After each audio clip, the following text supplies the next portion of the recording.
स्वागत है आपका न्यूज 18 जम्मू कश्मीर लद्दाख हिमाचल में। मैं हूं विशाल और आप देख रहे हैं आज का एजेंडा। शुरुआत एक ब्रेकिंग न्यूज से। पुलवामा से इस वक्त बड़ी खबर है, जहां NIA यानी नेशनल इन्वेस्टिगेशन एजेंसी की छापेमारी जारी है। एजेंसी ने रोहबो में छापेमारी की।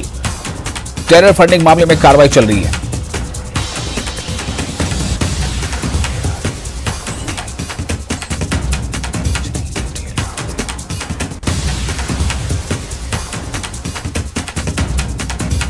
तो पुलवामा से बड़ी खबर है, NIA की छापेमारी चल रही है पुलवामा के रोहमो में एजेंसी ने छापेमारी कार्रवाई शुरू की है और बताया जा रहा है कि टेरर फंडिंग मामले में कार्रवाई चल रही है। पुलवामा से इस वक्त की अहम खबर, NIA यानी नेशनल इन्वेस्टिगेशन एजेंसी की छापेमारी चल रही है। NIA की टीम अल सुबह ही आज पुलवामा के रोहमो पहुंची और रोहमो में एजेंसी किसी घर में तलाशी अभियान चला रही है या छापेमारी कर रही है, जैसी की खबर मिल रही है। और ये जो छापेमारी है इसका जुड़ाव टेरर फंडिंग मामले से है। हमारे साथ जुड़ चुके हैं हमारे संवाददाता बिलाल। सीधे चलते हैं बिलाल के पास। बिलाल, क्या जानकारी मिल पा रही है, कितने जगहों पर यह छापेमारी हो रही है और क्या तमाम छापेमारी टेरर फंडिंग मामले से जुड़ी है? देखिए विशाल, यहाँ पर देखा जा रहा है कि जो NIA की टीम है यहाँ रोहमो में इस वक्त जो है छापामार कार्रवाई NIA की चल रही है जी। तो छापामार कार्रवाई NIA की चल रही है। तो साथ साथ में अगर देखा जाए जो काउंटर इंसर्जेंसी जो जम्मू कश्मीर पुलिस की विंग है, जो कि पहले ही मिलिटेंसी रिलेटेड केसेस की जो छानबीन कर रही है, तो उनकी जो कार्रवाई है वो 3 मुकामात पे चल रही है। द्रबगाम, आयनगुंड और करीमाबाद, तीनों मुकामात पर जो है CIK की जो कार्रवाई है वो चल रही है और NIA की कार्रवाई जो है वो इस वक्त यहाँ पर रोहमू पुलवामा में चल रही है। तो 4 मुकामात पर इस वक्त अगर देखा जाए जो मिलिटेंसी रिलेटेड इंसिडेंट्स है या टेरर फंडिंग मामलात है, उनको लेकर यहाँ पर जो है कार्रवाइयां चल रही है, छापामार कार्रवाई अभी चल रही है। अभी क्या सामने आएगा वो आने वाला वक्त बताएगा या इनके जो प्रेस रिलीज है वो सामने आएंगे। लेकिन यही देखा जा रहा है कि जो मिलिटेंसी मुखालिफ जो एजेंसियां, मुख्तलिफ एजेंसियां जो काम कर रही है जी, उसी सिलसिले में आज की कार्रवाई भी यहाँ पर देखने को मिल रही है। जी विशाल। तो बिलाल, आपने बताया कि ये जो छापेमारी कार्रवाई है ये द्रबगाम और आयनगुंड में भी हो रही है, यानी कि रोहमो के अलावा द्रबगाम और आयनगुंड मतलब 3 जगहों पर छापेमारी चल रही है और तीनों जगह पर यह छापेमारी जो हो रही है वो NIA जी बोलें। देखिए मैं आपको मिसाल बताऊंगा अपनी नाजरीन को, जो रोहमू में जो है NIA की जो कौमी तहकीकाती एजेंसी है उनकी तरफ से छापामार कार्रवाई अमल में लाई जा रही है और साथ साथ में देखा जा रहा है जो जम्मू कश्मीर पुलिस की जो CIK जो विंग है, काउंटर इंसर्जेंसी जो विंग है, उनकी तरफ से जो द्रबगाम, आयनगुंड और करीमाबाद 3 मुकामात पर कुल मिलाकर देखा जाए तो 4 मुकामात पर इस वक्त जो पुलवामा जिला में ये छापामार कार्रवाई जो है यहाँ चल रही है। और यही देखने को मिल रहा है जो मिलिटेंसी के मुख्तलिफ केसेस इनके पास दर्ज होते हैं, उन्हीं के सिलसिले में या टेरर फंडिंग मामला जो है उन्हीं के सिलसिले में ये तहकीकात चल रही है। जी तो बिलाल, मेरा सिर्फ एक सवाल है, क्या CIK जो आपने बताया, CIK जो कश्मीर पुलिस की विंग है जैसा आप बता रहे हैं, क्या CIK की छापेमारी जो द्रबगाम और आयनगुंड और करीमाबाद में ये छापेमारी और जो रोहमू में NIA की छापेमारी, क्या ये दोनों जगह की छापेमारी का आपस में कोई लगाव है या दोनों अलग अलग जो है वो कार्रवाइयां हो रही हैं? देखिए विशाल, यहाँ मैं आपको अपने नाजरीन को बताऊंगा कि जो CIK जम्मू कश्मीर की जो CIK जो विंग है वो काफी पुरानी विंग है और काफी 90s से भी जो मिलिटेंसी रिलेटेड इंसिडेंट्स है पहले वही उनमें तहकीकात कर रही थी। तो उसके बाद CIU, NIA, SIA मुख्तलिफ एजेंसियां वजूद में आई है, लेकिन सबसे पहले जो सबसे पुरानी जो विंग है इस मिलिटेंसी के खिलाफ जो केसेस में जो तहकीकात कर रही थी वो CIK थी। तो अगर देखा जाए तो ये इनका आपस में कनेक्शन देखने को मिल रहा है, इन तहकीकात जो कर रहे हैं। तो ये सभी जो मामलात है ये मिलिटेंसी रिलेटेड ही देखने को मिल रहे हैं। जी बिलाल, बहुत शुक्रिया आपका तमाम जानकारी के लिए। तो बिलाल ने तफसील से बताया है। अभी चूंकि यह छापेमार कार्रवाई जारी है, इस बारे में और ज्यादा कुछ तफसील अभी मिल नहीं पा रही है, लेकिन ये जरूर है कि जो छापेमारी NIA की चल रही है पुलवामा के रोहमो में, वो भी टेरर फंडिंग मामले से जुड़ी है। और जो CIK की छापेमारी चल रही है 3 अलग अलग जगहों पर, जिनमें से जो नाम उन्होंने बताया है हमारे रिपोर्टर ने वो है द्रबगाम, आयनकुंड, अकरीबाबाद। इन 3 जगहों पर जो छापेमारी वो CIK की छापेमारी चली है, जो कश्मीर पुलिस की एक विंग है CIK।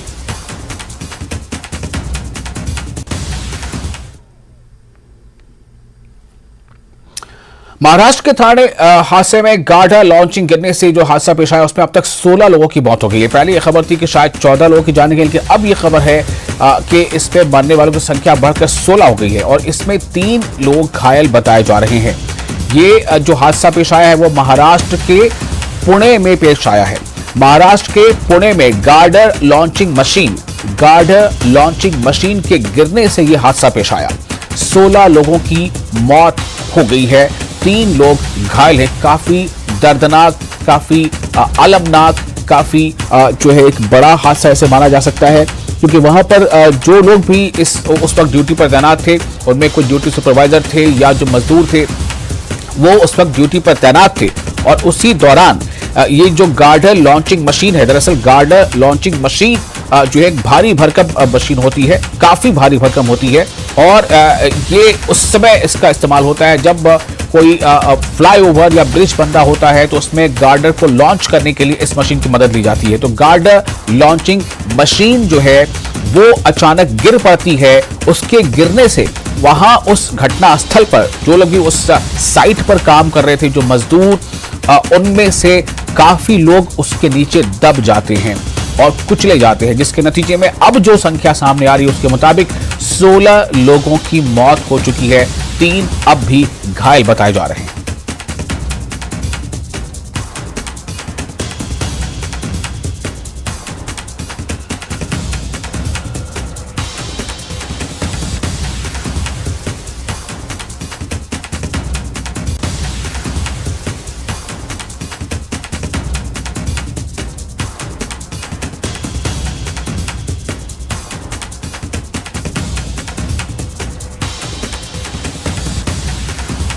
ये वो नजारा है जिस वक्त आप देख पा रहे हैं, ये वो जगह है, ये महाराष्ट्र के पुणे की वो जगह है जहां पर ये हादसा पेश आया है। और ऐसा देखने में लग रहा है कि शायद वो जो ब्रिज जिसका निर्माण किया जा रहा था वो मेट्रो के लिए तैयार किया जा रहा ब्रिज है, या किसी भी तरह के ब्रिज के लॉन्चिंग के टाइम में जब गार्डर को लॉन्च किया जाता है, जो गार्डर लॉन्चिंग मशीन होती है जो उसे लॉन्च करती है, उसे ऊपर उठाती है और उसके नतीजे में ऊपर जाकर वो उसे सेट किया जाता है। लेकिन जो मशीन है खुद वो काफी भारी भरकम मशीन होती है, जो गार्डर लॉन्चिंग मशीन होती है। उस मशीन के अचानक गिर पड़ने से वहां पर अब क्या कमियां रही थी, किस वजह से मशीन गिर गई, ये तो अभी एक जांच का विषय होगा। लेकिन उस मशीन के अचानक गिर पड़ने से वहां पर जो घटनास्थल है, जो वहां पर साइट है जहां ये काम चल रहा था, वहां मौजूद मजदूरों में से और जो भी ड्यूटी सुपरवाइजर है, जो लोग थे, उनमें से कई लोग इस मशीन के अंदर दब जाते हैं। आप देखिए कितना जो नीचे जो मशीन गिरी पड़ी है उसकी खुद आप हालत का अंदाजा कर सकते हैं। उस मशीन के गिर जाने से वहां पर मौजूद 16 लोगों की अब तक मौत बताई जा रही है कि हो गई है। 16 लोगों की जानें जा चुकी हैं और इन 16 के अलावा 3 लोग अभी भी बताए जा रहे हैं कि वो काफी गंभीर हैं, जिनका इलाज चल रहा है। कितने बजे की घटना है और क्या हुआ था? 11 बजे में कुछ बाकी था तभी हुआ। क्या देखा था आपने? हम लोग उधर काम कर रहा था, तरतराई के गिरा बस, तब हम लोग नीचे काम बंद करके नीचे भागा इधर। तो कितने जन को क्या कुछ कितने जन को लेके गए, कुछ आइडिया पता चला? और कितने जख्मी हैं और क्या? 3 आदमी के लगे हॉस्पिटल। अच्छा। हाँ, और उनका पैर टूट गया था, एक का हाथ है, एक के सिर में लग गया था। आप लोग ने किसी को बचाया? हाँ हाँ, उधर खेत में से निखार के लेके भाग। अच्छा। कितने वर्कर लोग काम कर रहे थे इधर? 30 आदमी थे। 30 आदमी काम कर रहे थे। अच्छा। और आगे बढ़े, कठुआ से बड़ी खबर है, 2 नशा तस्कर गिरफ्तार किया गया है। कठुआ में खानपुर इलाके से ये गिरफ्तारी हुई है। गिरफ्तारी इस वजह से हुई कि प्रतिबंधित पदार्थ इनके पास से बरामद किए गए। कठुआ से ये खबर है, 2 नशा तस्कर गिरफ्तार किए गए हैं, जिनके पास से मादक पदार्थ भी बरामद की गई है। कठुआ से ये बड़ी खबर है, 2 नशा तस्कर गिरफ्तार। खानपुर इलाके से ये गिरफ्तारी अमल में आई है।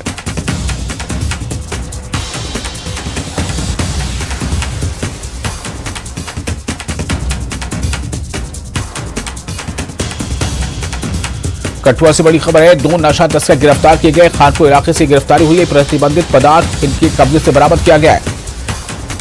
लगातार वहां जम्मू कश्मीर की जो पुलिस है वो ऐसे तमाम लोगों के खिलाफ जिनका किसी भी तरह से लगाव मंशियात की स्मगलिंग से है या के ड्रग स्मगलिंग से है, उनके खिलाफ लगातार पुलिस का अभियान चल रहा है। और इसी के तहत इस अभियान में कठुआ से बड़ी खबर है कि जहां 2 नशा तस्कर जो स्मगलर्स हैं, जो नशे की मंशियात की स्मगलिंग करते हैं, उन्हें गिरफ्तार किया गया है। ये गिरफ्तारी खानपुर इलाके से हुई है। गिरफ्तारी और प्रतिबंधित पदार्थ बरामद किए गए हैं इनके कब्जे से, और इसलिए इसे बताया जा रहा है कि ये एक कामयाबी है कठुआ पुलिस के लिए।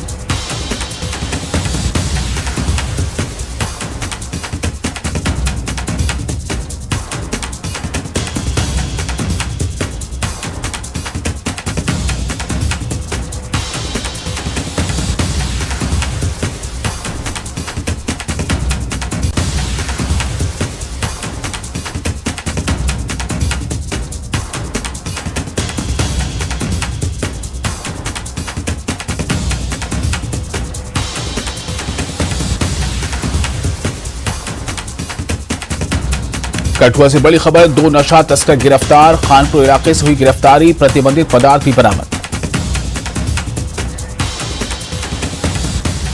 और चरणजीत हमारे साथ जुड़ चुके हैं फोन लाइन पर। चरणजीत, क्या और डिटेल इस बारे में? जी बिल्कुल विशाल, मैं बताना चाहूंगा कि जिस तरह से कठुआ पुलिस ने वॉर ऑन ड्रग्स जो मुहिम छेड़ी हुई है, उसके तहत जो है कल की बात करूं तो राजबाग पुलिस थाना के अंतर्गत जो है खानपुर इलाके से 2 जो तस्कर हैं इनको पकड़ा गया है। और इनका ताल्लुक जो है दोनों का पंजाब के नरोट जैमल सिंह से बताया जा रहा है। और मैं बता दूं कि इनके कब्जे से लगभग 15 ग्राम के करीब जो है वो चिट्टा, जिसे हीरोइन कहते हैं, वो बरामद किया गया है। एक कार जो है उनके कब्जे से भी पकड़ी गई और लगभग 1.5 लाख के करीब जो नकदी जो रकम है वो भी इनसे पकड़ी गई है। तो अभी तक की जानकारी जो अधिकारियों ने बताया है कि इनसे पूछताछ चल रही है और ये जो पंजाब से आए थे और हीरानगर के सरहदी इलाके में कहीं पर इन्होंने एक शख्स को जो है वो 100 ग्राम के करीब जो है वो हीरोइन बेची थी और उसी की जो नकदी लेकर ये वापस लौट रहे थे। और मुस्तैद जवान जो हीरानगर राजबाग थाना के है, उन्होंने इनको जो खानपुर नाका है वहां पर रोका, तो जब गाड़ी की तलाशी ली गई तो कुल जो है ये सारा सामान इनसे बरामद हुआ है। जी विशाल। चरणजीत, बहुत शुक्रिया आपका तमाम जानकारी के लिए। और इसके साथ ही यहाँ पे हम रुकेंगे एक छोटे से ब्रेक के लिए, जो कि आज का एजेंडा। फिलहाल वक्त है एक ब्रेक का। ब्रेक के बाद हम लौटेंगे तो कुछ और अहम खबरों पर डालेंगे नजर।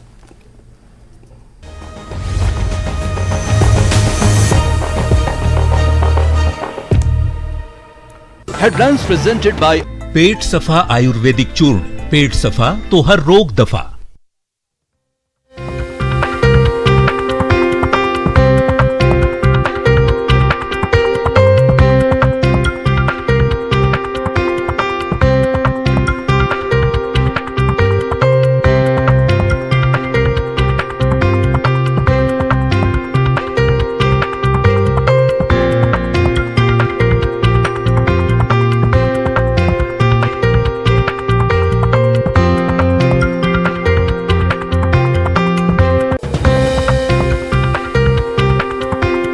हेडलाइंस प्रेजेंटेड बाय पेट सफा आयुर्वेदिक चूर्ण।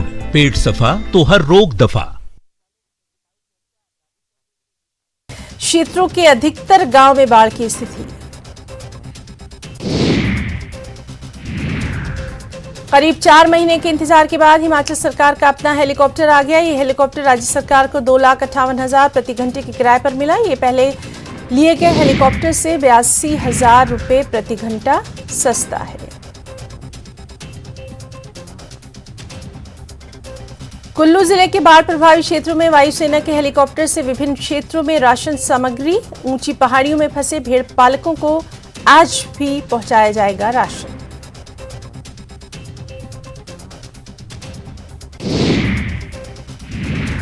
हिमाचल बीजेपी में राज्य और जिले की कार्यकारिणी के गठन के बाद मंडल कार्यकारिणी की गठन की कवायद। मंडल कार्यकारिणी के लिए चुनाव।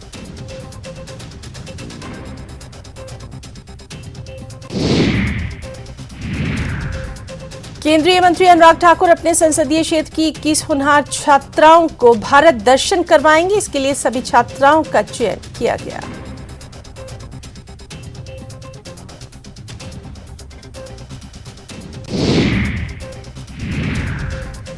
नाहन के कांग्रेस विधायक अजय सोलंकी ने भेड़ों और मातर सड़क का किया निरीक्षण। यहां भारी बारिश से अवरुद्ध है सड़क, जिसे खुलवाने के लिए विधायक जेसीबी पर चढ़कर मौके पर पहुंचे।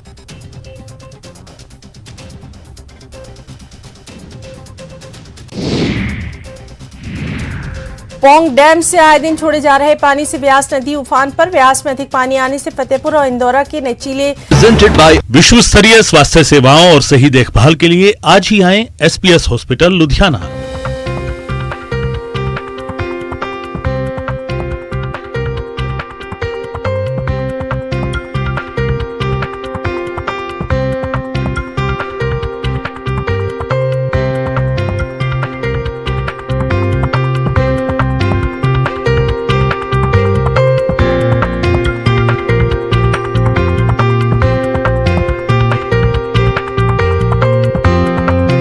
हेडलाइंस प्रेजेंटेड बाय विश्व स्तरीय स्वास्थ्य सेवाओं और सही देखभाल के लिए आज ही आएं एसपीएस हॉस्पिटल लुधियाना।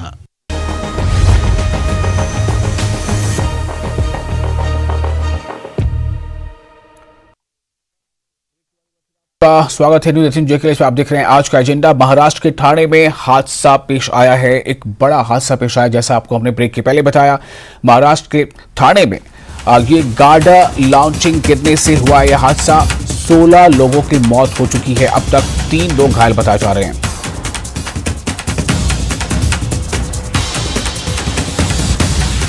हमने आपको ब्रेक से पहले भी जानकारी दी थी कि महाराष्ट्र के ठाणे में बड़ा हादसा पेश आया है और पेश हुआ है। एक बड़ी घटना घटी है। ये महाराष्ट्र के ठाणे में हादसे में गार्डर लॉन्चर जो मशीन होती है, गार्डर लॉन्चिंग मशीन, वो मशीन नीचे गिर जाती है और इसके नतीजे में वहां 16 लोगों की मौत हो जाती है।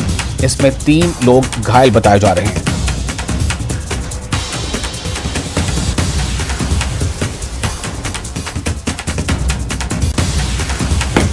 वही मैं इसको लगा लेता हूं।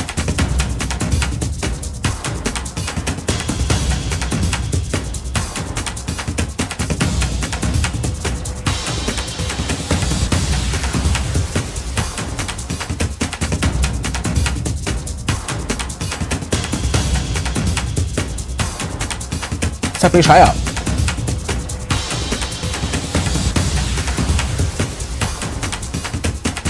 अभी तो आपको मेरी आवाज मिल पा रही है? जी आ रही है आपकी आवाज। जी जी, ये कह रहे थे कि हादसा किस तरह पेश आया, ये घटना कैसे घटी? काफी सेफ्टी मेजर्स होते हैं, लेकिन उस सब के बावजूद ये घटना घटती है और जो मरने वाले हैं उनकी संख्या भी बढ़ती जा रही है। 16 तक हो गई संख्या। जी देखिए, निश्चित रूप से ठाणे के शाहपुर सरलाम्बी इलाके में समृद्ध महामार्ग निर्माण कार्य के दौरान ब्रिज से जो क्रेन यानी गटर मशीन नीचे गिरने से मौत हुई है। बताया जा रहे हैं 5 से 6 लोग जो है मलबे में फंसे हुए बताए जी। जो 2 टीमें हैं, लोगों को जो है निकालने में बताया जा रहा है कि खरीद को पीछे क्रेन जो है नीचे के लिए और आपकी वजह जो अब तक साफ नहीं हो रही है, लेकिन कुछ लोग कहना है कि 2 लोग जो है यह हादसा हुआ है।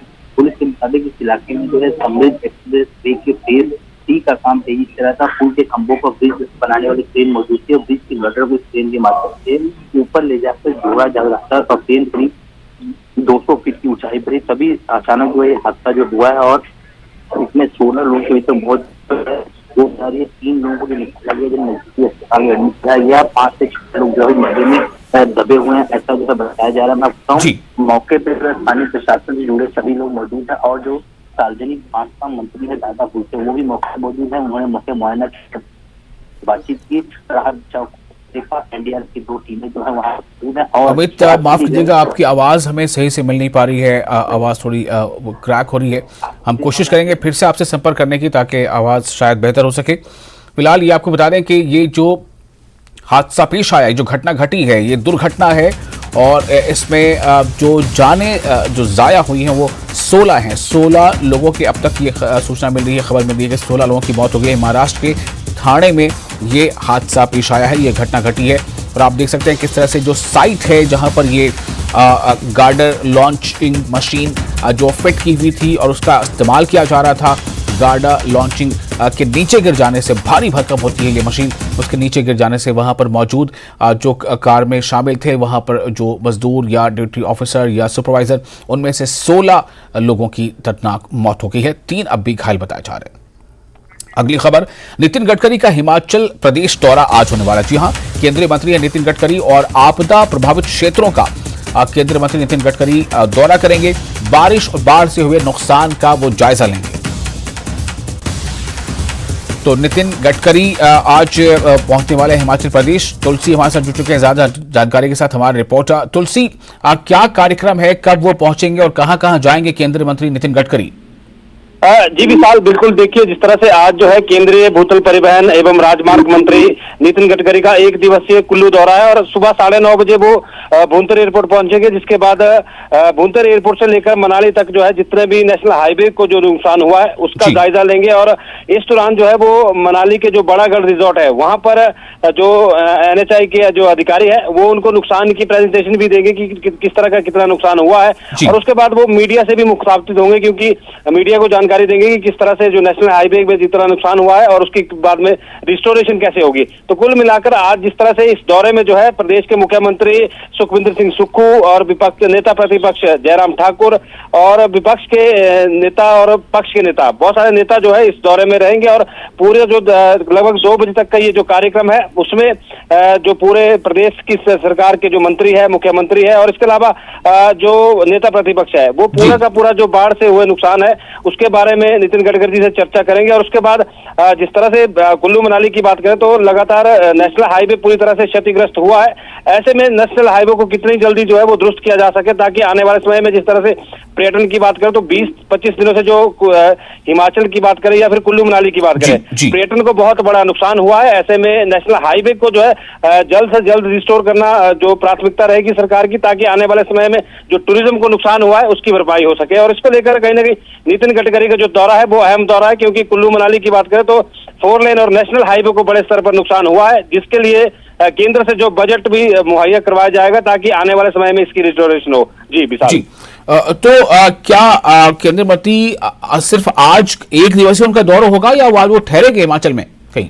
देखिए विशाल, जिस तरह का जो अब तक जो टूर प्रोग्राम आया उसमें करीब 2:30 बजे तक जो है वो कुल्लू मनाली में रहेंगे और 2:30 बजे जो है वो भुंतर एयरपोर्ट से सीधे दिल्ली के लिए रवाना होंगे। तो कुल मिलाकर ये 1 दिवसीय दौरा ही है, जहां पर वो पूरे जो बाढ़ से प्रभावित हुए जो खासकर नेशनल हाईवे की बात करें, क्योंकि नेशनल हाईवे और 4 लेन के जो नुकसान हुआ है उसके लिए स्पेशली जो है वो कहीं ना कहीं नितिन गडकरी का जो 1 दिवसीय दौरा कुल्लू मनाली का रखा गया है। और उसको लेकर आज जिस तरह से ये जो पूरा दौरा होगा उसमें जो भी नुकसान हुआ है उसकी किस तरह से भरपाई करेंगे और आने वाले समय में कितना बजट जो है केंद्र से नेशनल हाईवे को जो दुरुस्त करने के लिए दिया जाएगा उसको लेकर भी जानकारी जो है नितिन गडकरी यहाँ पर देंगे प्रेस वार्ता में। जी तुलसी, एक सवाल सिर्फ करना चाहूंगा कि जिस तरह से लगातार सुखविंदर सिंह सुक्खू ने भी एक बार कही थी और मुकेश अग्निहोत्री जो डिप्टी CM उन्होंने भी कही थी कि केंद्र से जो है उनसे आग्रह किया था या कहा था कि केंद्र इसे प्राकृतिक आपदा घोषित करे। क्या इस बारे में भी कुछ केंद्रीय मंत्री से जो सरकार का पक्ष है वो रखा जा सकता है सामने इस बार? जी बिल्कुल, देखिए जिस तरह से बड़े स्तर पर जो हिमाचल में त्रासदी हुई है, खासकर आपदा की बात करें तो जो भारी नुकसान हुआ है, ऐसा आंकलन सरकार की तरफ से अब दिया गया है कि करीब 8,000 करोड़ रुपए का जो नुकसान है वो हिमाचल प्रदेश में हुआ है। और सबसे ज्यादा नुकसान जो है वो कुल्लू जिला और मंडी जिला में हुआ है, जहां पर नेशनल हाईवे के साथ साथ जो स्टेट हाईवे है और पूरी तरह से जो है जो यातायात की कनेक्टिविटी है वो पूरी तरह से प्रभावित हुई है। और ऐसे में लगातार सरकार की तरफ से यही आग्रह केंद्र सरकार से किया जा रहा है कि जो ये आपदा आई है इसको राष्ट्रीय आपदा घोषित करे और एक स्पेशल बजट जो है वो इसके लिए दे। तो कहीं ना कहीं हो सकता है कि प्रदेश सरकार की तरफ से आज जो केंद्रीय मंत्री नितिन गडकरी है उनके सामने ये बात रखी जाए कि जिस तरह से ये जो नुकसान हुआ है, हालांकि इससे पहले भी जो भाजपा के राष्ट्रीय अध्यक्ष JP नड्डा वो भी इसका दौरा कर चुके हैं। और ऐसी जो जिस तरह से लगातार जो है सरकार की तरफ से केंद्र से ये आग्रह किया जा रहा है कि इसको जो है राष्ट्रीय आपदा घोषित कर, तो हो सकता है कहीं ना कहीं नितिन गडकरी के समक्ष भी प्रदेश सरकार के मुख्यमंत्री या फिर मंत्री और इसके अलावा अगर बात करें तो नेता प्रतिपक्ष भी ये बात कह सकते हैं। चलिए, बहुत शुक्रिया आपका तुलसी तमाम जानकारी के लिए। केंद्रीय मंत्री नितिन गडकरी आने वाले हैं, जायजा लेंगे, खासतौर से नेशनल हाईवेज को लेकर किस तरह से क्षति हुई है वो देखेंगे हिमाचल प्रदेश में। बहुत शुक्रिया आपका और आप बने रहें न्यूज़ 18 JKLH के साथ। फिलहाल मुझे दें इजाजत।